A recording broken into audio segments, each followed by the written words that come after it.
Abutan nga kaya ng coaches ang next teen artist? Totoo nga kayang swerte ang kambal?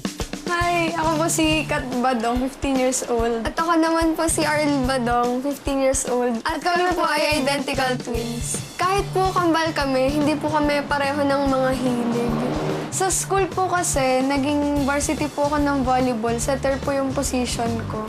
Ako naman po, nung grade school po ako, naglalaro po ako ng badminton. Kaya lang, tinigil ko po kasi nahihirapan po ako huminga kapag po napapagod ako. Pero kahit magkaiba ang kanilang interes, nagkakaisa naman ang kambal sa harap na pinagdadaan ng pagsubok ng pamilya. Kasi yung business po namin medyo nagda-down ngayon, kaya marami po kaming adjustments na ginawa. Gaya rin po nung natuto po kaming mag-commute.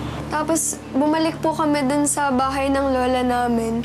7 po kami pero iisa lang po yung kwartong tinutulugan namin. Pero kahit naman po ganun, masaya pa rin po kami kasi sama-sama kami at kumpleto kami. Nung magsimulang nagkaroon na kami ng problema sa financial, ang kambal ay nagkaroon na ng mga adjustment. So sila naman ay nakitaan namin na sila ay willing para makipagtulungan sa amin dahil alam nila ang naging hirap na dinadanas namin.